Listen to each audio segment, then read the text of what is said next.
How's it going, everyone? Joey here, and as you can tell, this is a completely normal video, nothing to see here, except this big white thing on my face. This here is the PlayStation VR2, products provided by PlayStation. I've just been playing Horizon Call of the Mountain until my batteries died. They're charging right now, so while they charge, I figure, hey, why not make a quick video explaining my first impressions on the product, including maybe some of the concerns I might have going into it, but let's just get started with the good stuff.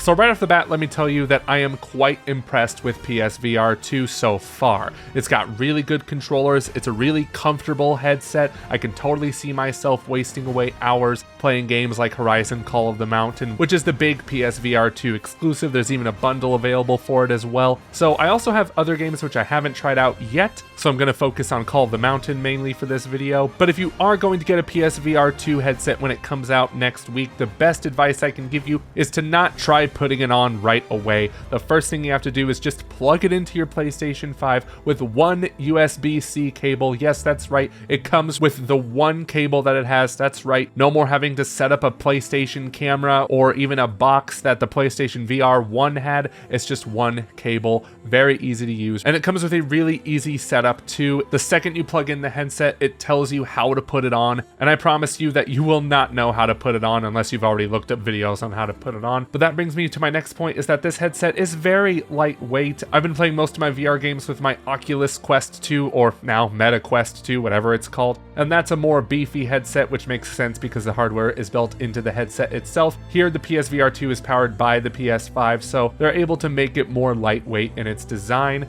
and it's put onto your head very snugly thanks to the dial in the back that tightens the headset as you put it on. There's even an adjustment for the face of the headset. It also takes you through this tutorial on how to make sure that the eye spacing is correct, and it also introduces you to the Sense controllers this way. Really great setup. It takes about maybe 15 minutes max to get everything ready to go. It even scans your room too to make sure that the space available is appropriate enough, and you can even adjust it yourself. So right away, the setup's great, the controls feel very nice, the wrist strap placement takes some getting used to, but now let's talk about the games. The first thing I did, because I needed to let my controllers charge for a bit, was actually use the cinematic mode to play Horizon Forbidden West. I played it through the VR headset with cinematic mode. It basically just projects the image on a flat surface. It's not like it turns the game into VR, it's just you're playing the game through a screen through the headset. You can adjust the screen size and everything. It's really neat. I didn't get to play this too much because I wanted to jump into Call of the Mountain, but I'm going to try it out some more a bit later because wow, this feature makes it seem like you're playing the game on a giant screen in front of you. But jumping into Horizon Call of the Mountain, I was a little bit skeptical about this game going in because from what I understand, it's a fairly brief game. Not super short though, it takes on average about 7 hours to beat apparently, and I only played about an hour of it so far, but it makes a very strong impression. The first 5 or 10 minutes, you're actually just sitting in a boat watching a cutscene play out, and you might think, oh, this is mainly the game, isn't it? Nope, that's when you start climbing a ladder, you start going through the motions, you acquire a bow, and you start shooting things with it, like an actual bow and arrow. And admittedly, I'm still getting used to that. The hand placement still feels kind of weird, but aiming is still accurate, even though I'm not a marksman by any means. And a lot of this game is climbing. It reminds me a lot of the climb on Meta Quest, but in the middle of climbing, you're still looking around these environments. You can even find some secrets, like a ladder you can shoot down, and then you'll go inside the house and find a collectible. That's the kind of stuff that I like. I like these linear adventure games that reward exploration. I still have yet to see how in-depth the exploration is, but you can still find some really cool collectibles.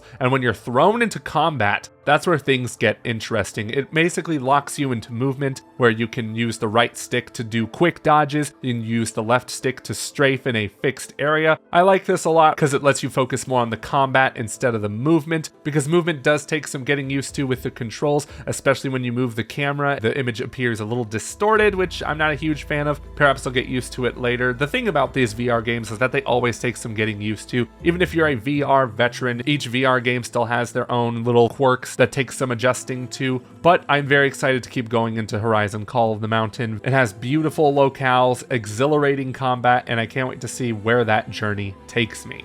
But if there's anything I'm concerned about with PlayStation VR2 right now, it's the longevity of it. That's kind of what I was concerned about before I even got to go hands-on with this headset. Is it's a very steep price of $550 or $600 if you want to get a game like Horizon Call of the Mountain with it. And just the fact that there's no backwards compatibility with this headset is a huge bummer. I can't play any of the PlayStation VR1 games that I wanted to play back on the PS4 days. So ultimately, that's where I'm mostly concerned about. So that's basically what I'm most concerned with, is how much can you get out of this headset right when you get it? Will you have to wait even longer to play more games on it? But as of right now, I'm enjoying my time with it. I will try out some other games as well besides Horizon Call of the Mountain, but I might be stuck with Call of the Mountain for a while because it just looks so darn cool.